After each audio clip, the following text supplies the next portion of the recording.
छत्तीसगडच्या रायपूरमध्ये सुरू असलेल्या डीजीपी आयजीपींच्या 3 दिवसीय परिषदेत पंतप्रधान नरेंद्र मोदी होणार सहभागी.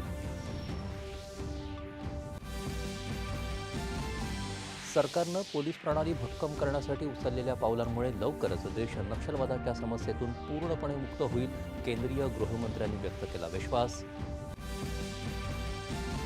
महाराष्ट्र, मध्य प्रदेश, छत्तीसगड भागात सक्रिय असलेल्या दरेकसा दलमच्या 11 जहाल नक्षलवाद्यांचं गोंदिया पोलिसांसमोर आत्मसमर्पण. छत्तीसगडमध्येही 10 नक्षलवादी शरण. चालू आर्थिक वर्षाच्या दुसऱ्या तिमाहीत भारताच्या विकासदरानं गाठला 8.2% टप्पा. जगातील सर्वाधिक वेगानं विकसित होणारी अर्थव्यवस्था म्हणून स्थान केलं पक्कं.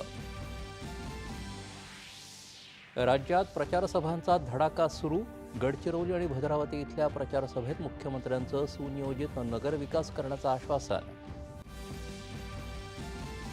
महायुतीत होणारे आरोप प्रत्यारोप प्रचारापुरते मर्यादित. निवडणुकांनंतर या पक्षांची एकजूट कायम राहील, चंद्रशेखर बावनकुळे.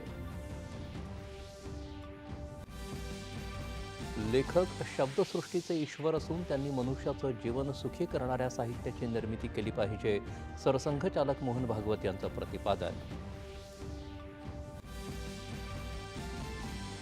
अझलनशाह हॉकी स्पर्धेत कॅनडाचा 14-3 असा पराभव करत भारतीय संघाची अंतिम फेरीत धडक.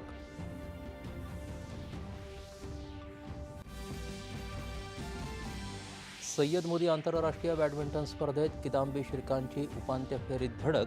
तन्वी शर्मा आणि उन्नती हुडा यांचा मात्र उपांत्य फेरीत पराभव. आणि श्रीलंकेमध्ये हाहाकार उडवणारं दितवाह चक्रीवादळ भारताच्या दिशेनं सरकलं. तमिळनाडूला जोरदार वाऱ्यांसह मुसळधार पावसाचा हवामान विभागाचा इशारा. नमस्कार.